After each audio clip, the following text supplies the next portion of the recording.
I mean, remember, guys, it was just one can, according to the Anheuser Busch CEO yesterday. And if you didn't catch that video, well, it's also going to fill in a bunch of the gaps because they're trying to take their audience for granted. They believe, Anheuser Busch says up at the top, that these stupid plebs that are out there, they're just going to eventually come back to Bud Light. Okay, we're just going to throw some more money at the problem and that'll make everything fix itself. Don't worry about it. Those rubes are so stupid.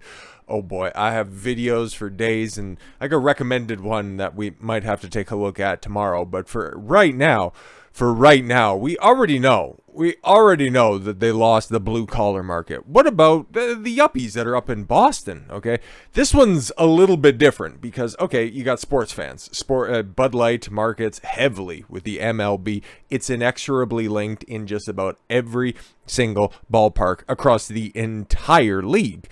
So, what about in Boston? One of the most liberal cities, which is kind of redundant to say, right? But this is where this video takes place, and that's something that I want to look at least in totality here. And it's really not a good look. It really isn't. I don't need any sound over top of this. I just need it to play. Oh, god damn it, just play! Alright, here we go. Yeah, you take a look. This is going on during a game, by the way, so obviously, the snack counter, I can just go ahead and go back and we'll just make sure that, okay, cool. So yeah, you got snacks and peanuts and it's advertising everything. This is at Fenway, by the way, not exactly a lesser ballpark, but you can take a look and everybody's just out of the beer line. Like nobody's buying beer, and what's completely stocked in the background? Oh, just Bud, just Bud. Anything else that's on there? Doesn't really look like it. Just a whole bunch of people not looking, and then yeah, you got another guy who's just leaning over, but ain't nobody buying this stuff. It is completely done and dusted, and don't think that this is like the end of the game or anything like that. Okay, so yeah, people are still buying snacks, so not necessarily sure exactly what that means because I've been to a couple of MLB games and you know people are chowing down on stuff forever, so as long as the snack counter's open, well, people are still going to be taking, stuff to drink. If we can figure out exactly what inning, or is that just the batters? Because that's just the box score. Can we get an in as to when what point in the game this was? Because that would also be pretty important in the grand scheme of things. I just want to check. They got mound visits remaining. Okay, Milner. No, all they got is box score. Like I could fill it, or I could figure it out if I. Why do they got a giant dick right there? That's absolutely wild. I better get that off the screen real quick. But obviously that's just a poll at Fenway. But no, it's clearly, and New York Post, obviously, they're the big Yankees homer page. So no, they're more than willing to make sure that a bad story about the Bo Sox would go out. But that's just wild. That is going on. There are a bunch of people that are out there in order to check out the game, and nobody's buying beer. Nobody's buying beer that they can see. And what's being advertised? Those blue cans that were out there, and ain't nobody stopping by there. It's not good. Boston Red Sox fans at Fenway are seemingly walking past Bud Light vendors to purchase their stadium refreshments at other concession stands as Dylan Mulvaney controversy continues to saddle the beer maker. And it's going to.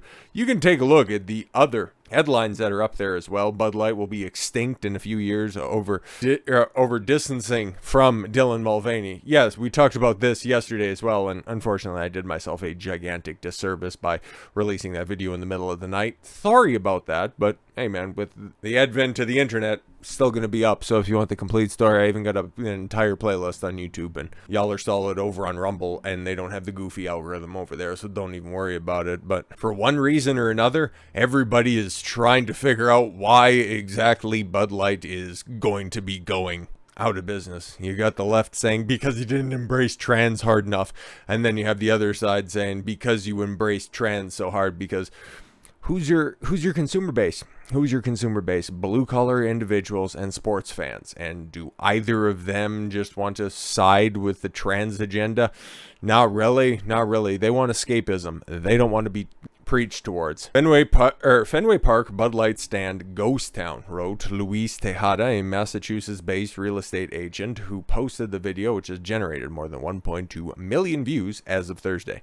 The video, apparently shot during the Red Sox battle with the Blue Jays, which they would have ended up winning because the Jays got fucking swept by the by the Red Sox. Anyways, was taken to the concession area in the bleacher concourse section of the famous ballpark at Yawkey Way. 40-second clip pans from the packed concession line to one shows two workers listlessly behind the stand marked cold beer. One of the workers can be seen looking at his phone. Yeah, Bud Light has been subjected to boycotts over its partnership, with transgender social media influencer. More on that in a moment, but, that's going to bug me, and I'm going to look it up here, just in case, just in case, knowing what time it is, and then also, not for baseball or anything like that, but for basketball and for certain, sporting events. Like, there's a certain point in time where you got to cut off beer sales, and normally last calls at around... for baseball, about 7th inning, that's about the last time where you can actually get beer. They look like they're open. Normally, those concession stands, they would end up rolling up shop just a little bit, like they turn off their lights to show that they aren't ordering, or they're not accepting orders or anything like that. So it's interesting. It's very interesting. So to think this was yesterday's game, I'm just going to take a look. Okay, so we got... Well, it's obviously not the starter that was up there. Do we have a picture? No, we got Dylan Mulvaney once again and a couple of other snapshots as well.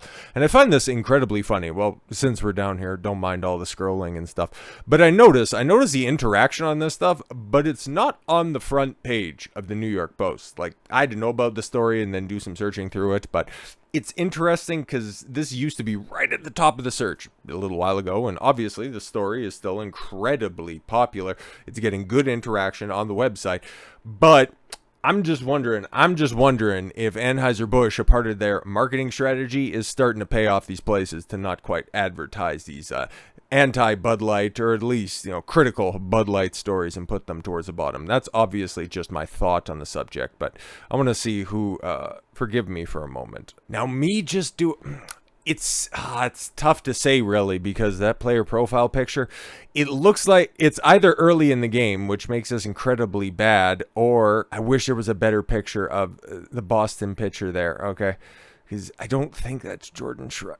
If it is, no, that is Wilbner. Okay. Oh no, that's Corey Kluber, for fuck's sakes. Oh, okay, sorry, my mistake. So that was actually, and yeah, I'm just looking it up. I got the score app. So it's actually even worse than that. So he started the game this was on Monday, right? Yeah, this was on Monday, so it's weird that it only got unearthed on Thursday, or maybe this bitch forgot to just post that shit. But, okay, so Kluber started the game for the Red Sox, and he only went 5 1/3 innings, so he would not have made it to the 7th inning stretch and not have to worry about any of that stuff. So, yeah, that was very much within the first couple of innings, yeah, because he had only thrown 41 total pitches. Yeah, the beer market was still very much open. So it's just as bad as you thought. There's no funny tricks. There's no funny editing on that. It legitimately is a ghost town. Nobody's buying any of that stuff. It is unclear whether it was a concerted effort by the Red Sox Nation to voice their displeasure at Bud Light. Yeah, because there's a bunch of different videos. I'm sure you guys have probably also seen them as well, of people just completely and utterly voicing their displeasure. That's the term I was looking for when it comes to just Bud Light. Like, their name is absolutely being drugged through the mud right now.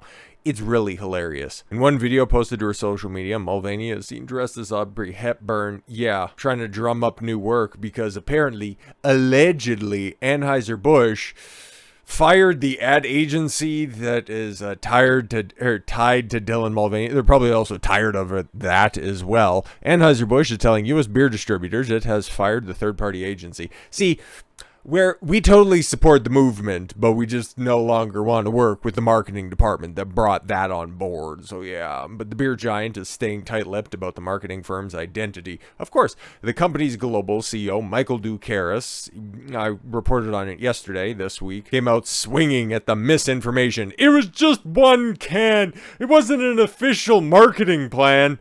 You fired an ad agency. Brother, you know that your reputation, or rather reputation, is through the ringer at the moment. So in order to save face, you're just throwing everybody else under the bus. Those rubes, they'll come back. This is just misinformation. They're going to eventually want our beer. Not everybody's switched over to Coors or Miller or Yingling if they're getting really into the weeds. I would hope some people sober up over this, but that's ultimately not for me to decide. We need to clarify the fact that this was a one camp, or it's supposed to be one can, one influencer, one post, and not a campaign. That's why you fired a third-party ad agency. Fantastic. It was just one can. That's what he was referring to, canning the agency. Ad agencies send out hundreds of influencer kits a year, some of which have a customized can included. This was one of those situations. The distributor told based in Texas, told the Post. Yeah, it was just one of those. Then what do you have to say about the two different ads that were put out on TikTok and then reposted to the very wildly successful Instagram account of Dylan? I'm just wondering, man. It seems like you're trying to blame everybody else except for yourself. Classic tactics of a dying brand. It's not us that suck. It's everybody else. John Skeffington, chief executive of family-owned Skeff Distributing in Decanter, Illinois, said in a Facebook post, the single can was produced by a third-party ad agency, not Anheuser Busch. Why did they have to address it? They could have just said, we legitimately have nothing to do with this. But they took that responsibility on, so it looks like the underlings that they're trying to throw under the bus, well, they aren't playing ball with the guys up at the top. Interesting. Skeffington went on to note his company does not produce products or make marketing decisions for the products we sell. We were just doing our job. Adding that his firm and its more than 100 employees have been negatively impacted by this unfortunate event. Yeah, I don't know why you're punishing me. I was just following orders. Please don't allow one decision to jeopardize the goodwill we have earned for many decades. No, that's what you get. You betray your audience. You betray your consumer base. Play stupid games, you win stupid prizes. Listen, everybody's heard the VP interview where she said, we want to move away. It's a dying brand. Well, guess what? She absolutely killed it. She spoke that into existence. She manifested a dead brand. And now, Alyssa Heinerschneid, she's out on permanent vacation. Just in enough time, because I also hear that Aerosmith is heading out on tour for the final time. So, with all that said, thank you all very much for the gift of your time. I've been Don Consuelo. I want you to follow your gut and get after it. Take care, everyone.